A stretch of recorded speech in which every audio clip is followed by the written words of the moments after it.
specifically, it was the fallen ones, the Watchers, that taught mankind how to basically break out of the, if you will, the safety zone that God had created by taking hallucinogenic drugs and everything else they taught them, how to get into that realm. And by the way, even the art of seduction was taught to earthly women by the Watchers, was it not, according to the Book of Enoch? That's right. And so, you know, there could be the use of these, you know, DMT, wild plants, that may have a concentrated DMT. Somehow it overloads the safety net you're talking about, the neutralizing effects of this chemical that's in our stomach, actually, and under normal circumstances, it nullifies the effect of DMT. It also should be noted, Dr. Bennett says, how the Bible mentions the forehead, the region of the pineal gland, in the New Testament book of Revelation in the context of the forces of God or Satan sealing their followers there to protect them from the effects of the other. For example, God seals the 144,000 in the forehead, and subsequently, they're the only ones not subject to dark angelic torment from the beings that exit the abyss. On the other hand, Satan, through the beast, seals the foreheads of his followers with his mark, and as a result, they're forever doomed to his servitude and judgment. And then finally, God seals the foreheads of all who enter New Jerusalem with his own name for eternity. There's also, besides DMT, of course, there's other what's called theurgic, psychoactive substances. You saw a news story probably recently about absinthe. Now maybe it's going to be, you know, approved again for use. This is an alcohol, basically. It's a distilled liquid of pale green. But during the 19th century, it was called the Green Fairy and was a favorite of some of the eclectic artists like the painter Salvador Dali, Oscar Wilde. Van Gogh, did not Van Gogh, I think, too? Yeah, Van Gogh actually cut off part of his own ear under the influence of absinthe. But they used it because they felt it was reliable to facilitate their contact with their so-called inspirational spirit muses. And also, by the way, Aleister Crowley. He was so devoted to absinthe for his spiritual invocation capabilities, he wrote his famous poem, The Green Goddess, in its honor. The other curious matter about absinthe is that it's distilled from the wormwood plant, and actually has the official name Artemis absinthium. And of course, Artemis, you know, this is the Greek Roman goddess that was considered a huntress. She was associated with fire and with keys to the underworld. She's the sister of Apollo. She's associated with the goddess of witchcraft and sorcery, Hecate, who is known as the luminal god that controlled what? The access to portals in the spirit world. So, Steve, now, as you know, I spent a couple of years almost in research before writing my new book, Apollyon Rising 2012, and during that research, I noticed how people like, for instance, New Age esotericist Robert Hieronymus, he's one of the world's foremost authorities on the meaning behind the symbolism on the reverse of the seal, the Great Seal of the United States. But he saw the circular design of the symbolism of the Great Seal as what he called a, quote, initiatory mandala, end quote, which is, of course, a device, kind of like a pentagram, used to bind, control, loose, contact spirits. Mandalas from the Hindu term for circle. These are concentric diagrams. And they're used in Tantrism, Buddhism, Hinduism, but they have ritual, spiritual. Crop circles, too, interestingly enough. So many of them are Mandela-like in their ability to, let's just say this, reflect ancient symbolism in a technologically advanced way. You know, we're seeing That's a very good point. We're seeing that right now. So, ladies and gentlemen, we're not just talking about old stuff. We're talking about contemporary things that have been the consistent thread through history, again, right back to the days of Noah. And, you know, you got to go back to spiritual machines. Isn't it interesting that they who have denied the Spirit, have denied the God of creation, have denied Jesus Christ, King and Lord of Lords and King of Kings, these guys are now saying, look, we're coming to the conclusion that all of our quote, mechanistic or, what would you say, all of our stuff has a spiritual element missing, or it needs that to animate it. Isn't that amazing?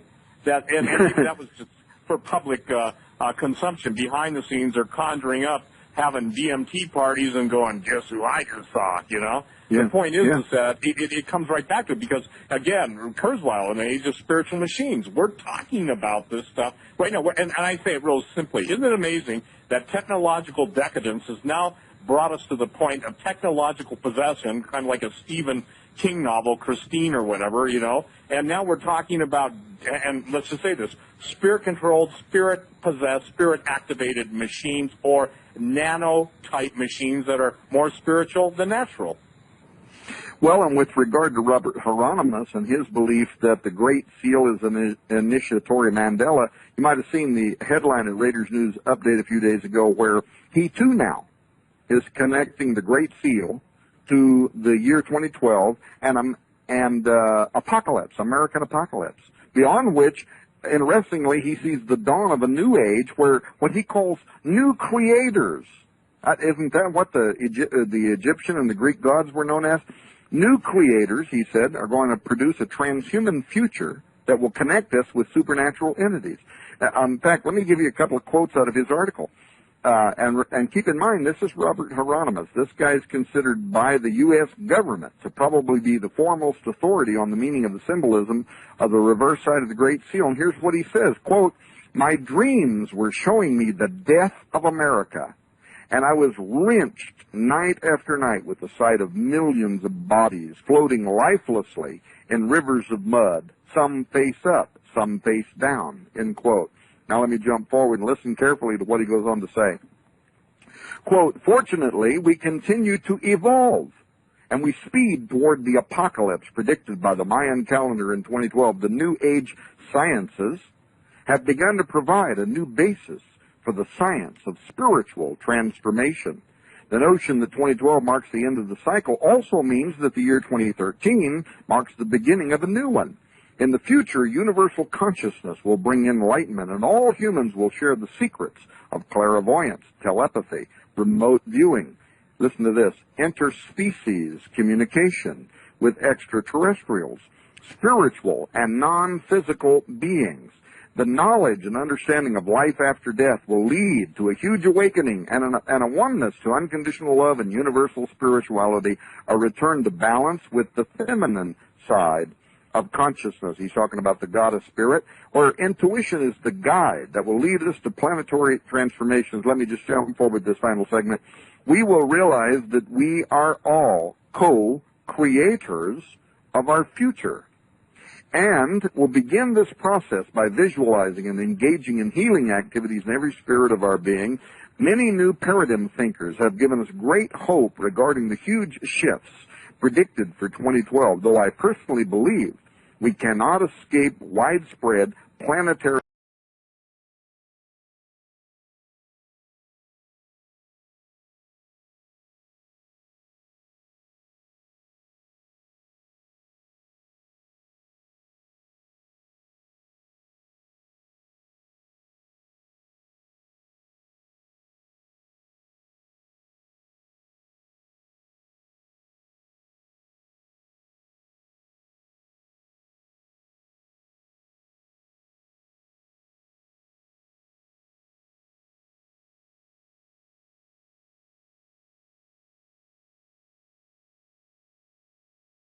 crisis that will result in great loss of life.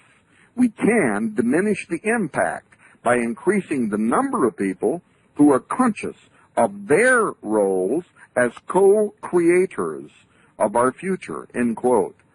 Steve, once again, I marvel at how people like Robert Hieronymus can be so intelligent and yet seems to be so played in to the hands of the supernatural forces known as the Ancient Watchers, who are setting up humanity for the return. I mean, isn't it fascinating? Look at the esoterists like Hieronymus, the Freemasons, the Illuminatis, their pals at the Center for Noetic Sciences, which was heralded, of course, by Dan Brown in The Lost Symbol, as having opened their minds to these co-creator gods of wisdom. And now you have right back to the promise the devil made, right? Ye shall be as gods. Isn't that? It's interesting, isn't it, how Genesis is so relevant today as it was when God said, here's how it began, here's what's going to happen, and here's how it's going to end. But isn't that what they're saying? Ye shall be as God. You're going to be co-creators. And you don't have to worry about, you can have perpetual pleasure. And I said this, perpetual orgasm, perpetual downloads of your subconscious, new bodies, and guess what? You become the ruler of your own universe, except one problem. There's a little thing called, but God said, except the days be short and there be no flesh left alive. Isn't that basically Hieronymus and all these guys, Tom? They're basically saying, you don't have any need for God because we are going to be the new gods. Well, that's right, and they're also saying we are going to soon be in contact with them.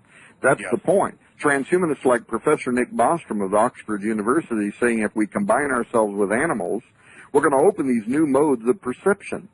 And that's going to let us see into and interact with those beings that at the Arizona State University transhumanists right now through the University Project Sophia are saying they want to make contact with entities, ghosts, extraterrestrials, the spirits of the dead. Are you aware of that project? Yes, I am, and I think that might explain why there are so many. You're ready for this one? I think they've already made contact with the donkeys because that explains why there's so many asses in Washington. Well, I couldn't resist. Look, that's me, not Tom Horn. Don't get mad at Tom. Get mad at me. Yeah. Okay. And I'm only saying that, Tom, because listen, what they're basically becoming is animists, and they're becoming syncretists, and they worship the creation rather than the creator. And now they're even replacing that with the fact that they are gods, little g's, okay? But the history's filled with the judgment of the God against the demigods. You referred to demigods earlier in the first hour. So what we have here is we have the ascendancy of man, and I'm saying this, the marginalization of true history, God's history, the marginalization of redemption. Look, if you don't have to face eternal judgment in hell, you're going to live forever and just be perverted in your pleasure through eternity. I mean, who needs to repent, right? But isn't that the devil's ultimate deception? He's saying, look, you don't need the old stuff. Out with the old, in with the new. You know, the New World Order has to rise on the death of the Old World Order, and just so happens that a lot of people have to die too, and that's what you just quoted in Hieronymus saying, unfortunately, that's what they say publicly. Privately, they're saying, we're going to get rid of those guys. I can tell you that from not necessarily him, but the people that think like him, that's what they say in the back. Well, and even his writings reminded me once again of Hugo de Guerra, saying, I'm motivated, I don't know why I'm motivated, something is compelling me, I have to create this artificial life, but I wake up in the middle of the night, sweating from these horrific dreams, seeing all of my offspring, my descendants, all destroyed in a third world war, which sounds very much, Steve, like Armageddon. God help the world, because speaking of the judgment you were talking about, I've written about the connection between the year 2012, the Great Seal, the appearance of Apollyon, the Antichrist, transhumanism, the themes of transgenics. But I've also said that it seems connected to the return of the Nephilim as an end times army. Not just they're coming back, they're coming as an army. And I think this could be more than Joel's army, which you and I talked about in that series on Noah. In Revelation, where it speaks of a 200 million horseman army. Yes. And you've got these popular speakers out there that connect this with the Chinese and the 200 million, they think it's a 200 million Chinese army, and forgive me, but I think that's Revelation 12, and I'm talking about Revelation 19, but there's two separate places in Revelation where it talks about the 200 million horseman army. That's Revelation 9. And it does not necessarily connect itself to the kings of the East. In fact, Revelation 9, I'm going to open it here. This is the opening of the bottomless pit, the appearance of Apollyon, Apollo, the Antichrist, angels being released. Those angels, that were bound in the Euphrates, this is where they're released within the earth. And immediately, transgenic creatures, including a 200 million strong horseman army. I think this could be Nephilim, not Chinese. And just, once again, I'm a biblical literalist. Listen to what it says, Revelation 9. The fifth angel sounded, and I saw a star fall from heaven unto the earth, and to him was given the key to the bottomless pit. And he opened the bottomless pit, and there arose a smoke out of the pit, as the smoke of a great furnace, and the sun and the air were darkened by reason of the smoke of the pit. And there came out of the smoke locusts upon the earth, and unto them was given power, as the scorpions of the earth have power. And it was commanded them that they should not hurt the grass of the earth, neither any green thing, neither any tree, but only those men which have not the seal of God in their foreheads. And to them it was given that they should not kill them, but that they should be tormented 5 months. And their torment was as the torment of a scorpion when he striketh a man. Now listen to this. And in those days shall men seek death, and shall not find it, and shall desire to die, and death shall flee from them. Now that is the goal, Steve, of transhumanism, immortalism, that they have extended life. They cannot die. This text says death will flee from them. Verse 7, and the shapes of the locusts were like unto horses prepared unto battle. Now listen to these descriptions and tell me if this sounds like the Chinese. On their heads were as it were crowns like gold, and their faces were as the faces of men, and they had hair as the hair of a woman, and their teeth were as the teeth of lions, and they had breastplates, as it were breastplates of iron, and the sound of their wing was as the sound of chariots of many horses running to battle, and they had tails like unto scorpions, and there were stings in their tails, and their power was to hurt men 5 months, and they had a king over them, which is the angel of the bottomless pit, whose name in the Hebrew tongue is Abaddon, but in the Greek tongue hath his name Apollyon. This is the God on the great seal of the United States of America that is prophesied to return, Apollo. Verse 12, one woe is past, behold, there come 2 woes more hereafter. And the 6th angel sounded, and I heard a voice from the 4 horns of the golden altar which is before God, saying to the 6th angel which hath the trumpet, listen, loose the 4 angels which are bound in the great river Euphrates. And the 4 angels were loosed. All of a sudden, Steve, another gateway now has opened. They were loosed, which were prepared for an hour, and a day, and a month, and a year, for to slay the 3rd part of men. Listen to this. And the number of the army of the horsemen were 200,000. That's 200 million. And I heard the number of them. Excuse me. And thus I saw the horses in the vision, and them that sat on them, having breastplates of fire, and of jacinth, and of brimstone. And the heads of the horses were as the heads of lions, and out of their mouths issued fire and smoke and brimstone. Steve, these are transgenic beings by description. But by these three was the 3rd part of man killed by the fire, the smoke, and by the brimstone which issued out of their mouths. For their power is in their mouth and in their tails, for their tails were like unto serpents, and had heads, and with them do they hurt. And the rest of the men which were not killed by these plagues, yet repented not the works of their hands, that they should not worship devils, and idols of gold, and silver, and brass, and stone, and wood, which neither can see, nor hear, nor walk. Neither repented they of their murders, nor of their sorceries. See, this is key, because, once again, this is the word pharmakia, which means mind-altering drugs that are used for making contact with the spirit world. They repented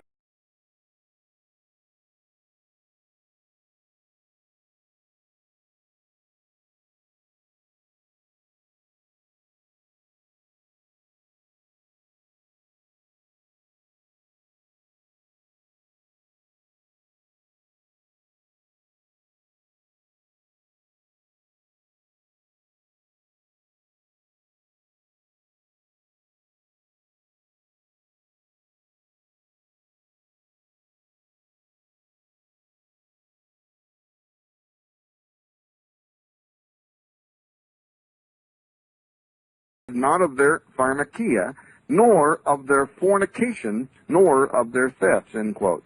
So, when I'm looking at this text, Steve, I think something else is going on here. I don't think this is 200 million Chinese marching across some border.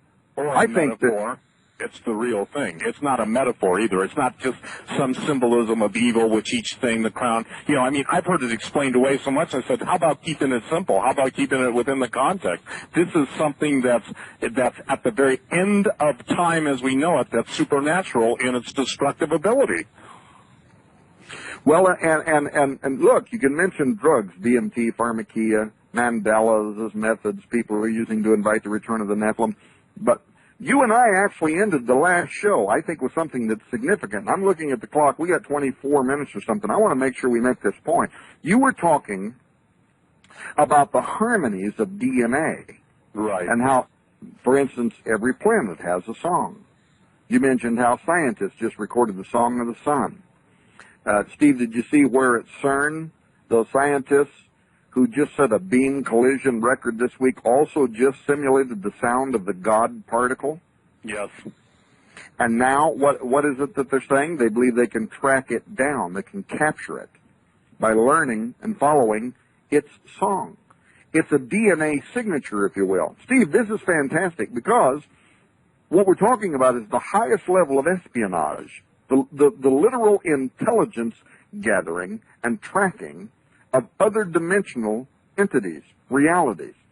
And you had barely mentioned something. I wanted to even ask you more about it sometime, how that something related to the Nephilim and how they track in this same way by the DNA signatures.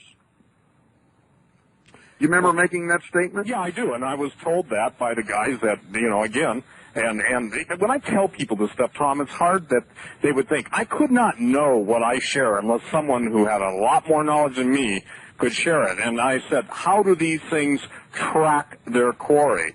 And he said, how do shamans, one of the generals that I was friends with said this, how do shamans summon spirits? I said through sounds. He said they're either obviously cymbals, drums, or isn't it interesting? The World Cup soccer was using the vuvuzelas or whatever they call right. it. Mm-hmm. And I coined the term cacophony of hell a long time ago. But it's interesting because the summoning, or not only summoning, forgive me with the vuvuzelas if I'm pronouncing it wrong, those are those horrible sounding horns. It's interesting that the old sounds of antiquity are being used to summon the old fallen angels and demons of history. Going to how the giants hunt, they hunt through the harmonics of DNA. For instance, I was told, they got your hair, Steve, meaning the hair. Isn't it interesting that the hairs on our head are numbered, you know, in perfect symphony? And the symphony of the stars, by the way, the word star that you just quoted in the book of Revelation, that means literally an angel of God is given the key to the bottomless pit that's open. But the harmonics, Tom, and this is something that people don't understand. There are scientists, even Chinese scientists, that can pick up the frequency. There's a famous Chinese experiment, real scientists, where they beamed the frequency of a turkey onto a chicken, and I won't make any political comments. The point is that the chicken took on the characteristics of the turkey, okay? In other words, it was changing the atomic structure. So when we're going to be changed, think about it. Think about what Aleister Crowley did with rock music, okay? And I'm an old rock and roll guy, and so I understand, you know, there's wonderful documentaries out there, but sound is so much more important than people can imagine. See, so even CERN, looking for the God particle, what do they end up? Would they end up with sound? God spoke the world into existence. He didn't let's say, beam the world into existence, you know. He spoke them into existence. So I've been told that the Nephilim hunt, and the same thing their progeny, the giants, okay, hunt by the sonic signature of DNA. Yeah. Well, and you and I talked before about scientist Vic Tandy, how he used sound, and through using sound vibrations was able to open his mind to experience what he thought were grays or ghosts. Now you've got CERN. They just simulated the sound of the God particle, and they believe they can actually track it down and capture it by learning to following its song or its DNA signature, its sound signature. Well, remember that this CERN, this Large Hadron Collider, or as I like to call it, the CERN Stargate, I do that just to make people mad. But it is a Stargate. I can tell you, it is a Stargate. because Well, I was contacted through a third party because they were scared to contact me directly, saying when they saw what was coming through the gate, they had to shut it down. And these were scientists that contacted a friend of mine who listened to this show that wanted me to know that that really happened. Isn't it amazing? They blame the shutdown on a crumb or bird poop or whatever it is at the order of the day. Look, this is real. These are gates. And you were the one that introduced me. The gates of hell will not prevail. It's not a gate that you get beat up with. It's what comes through the gate. It's not a gate prevents either something from coming at you or keeping you from something. And that's what Jesus is saying. It's what's coming through the gates, ladies and gentlemen, the days of Noah. I get all these people saying, you're perverting the Word of God. No, I'm not. I'm telling you what it means in Hebrew. I'm telling you what it means in Greek. I'm telling you, and so are you, Tom, what the ancients, what the early church fathers, and when it all syncs up, how many witnesses? You see, somebody says, well, I don't believe it. Well, that's your problem. You don't believe and you don't know what you don't know. But because they don't want to believe it, because it is bloody scary without Jesus. And someone says, aren't you scared? I said, not at all. And so he said, well, why aren't you scared? I said, because the bottom line is God's answer and antidote for fear is the truth. And what people are being given tonight, whether they realize it or not, is they're being given God's protective information, if they'll appropriate it by faith, to be able to deal with the stuff and not die of a heart attack. Well, and Steve, frankly, that's the reason why some of those people out there that don't want to agree, who say that, this has never happened, angels don't have seed, whatever, which is a contradiction of the Scripture. The reason they're saying that is because the alternative scares them. It scares them. The idea that these Nephilim spirits are physically, literally, going to reappear on Earth. It could happen at any moment. That it could be a 200 million army. These things run up on the housetops, according to Joel. That could happen is so frightening to some people that they simply will not. They don't even care whether they're accurate in their theology. They simply will not adopt it into their belief system. I also want people that are listening to this show to know that to substantiate what you just said about CERN, their own physicists have talked recently about how the collider could be being tampered with by somebody or something from the future. Did you see those news stories? Yes, I did. Or by forces they don't understand. Well, of course, hello, knock, knock, knock, and not on heaven's door. Right. And then there was a press conference with the directors of CERN, their own scientists, and a scientist at the Large Hadron Collider told reporters from the Register, this can be Googled, that Titanic machine might actually create or discover.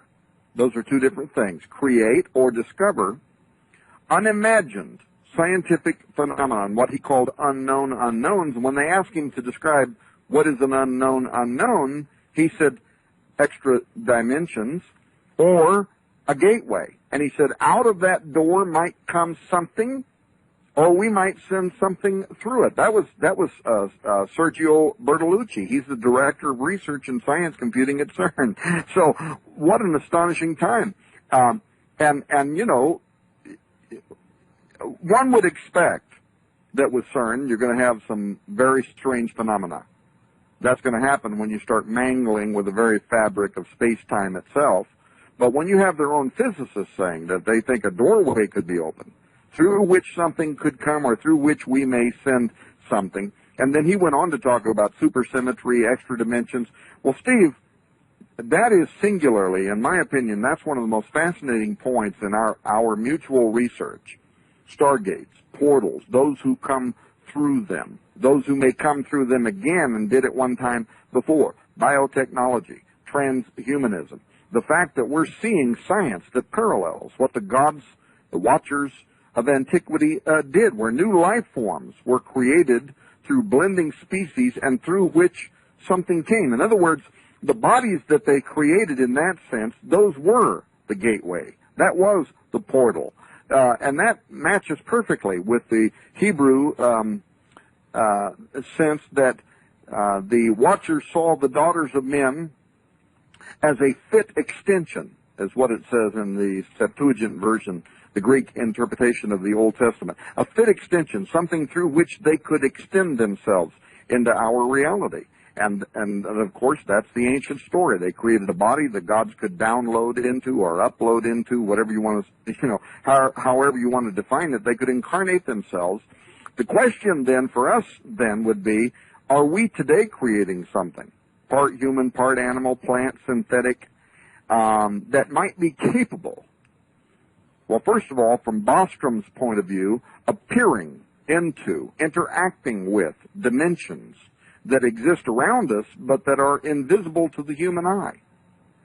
In other words, biotech and related sciences, when applied to altering the human species, might allow for something that the ancient records say existed once before: the return of Zechariah Sitchin's Anunnaki, the incarnation of Erich von Däniken's Chariots of the Gods, the return of beings of extraordinary condition, semi-gods and demigods like Gilgamesh, who walked the earth as mighty men of old. Biotech might be this new watcher mechanism, the Stargate, the portal, that in the same way the Amorite and Hebrew texts, as well as other ancient records describe these beings coming through, essentially the daughters of men, the antediluvian women, other creatures of the time, became fit extensions, pathways, portals for embodiment of ultra-terrestrial unknowns. In other words, given the right body, made up of blended species, according to the ancient records,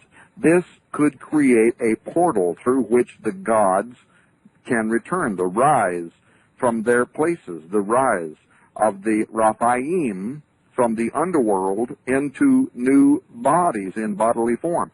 Well, I can tell you that when I was in Oklahoma and I asked Gary Stearman if he believed that that could happen, and I asked him this before he wrote this article, so he wrote the article based on the conversations that we had had. I asked him if he could believe that could happen, and was it indicative of the days of Noah.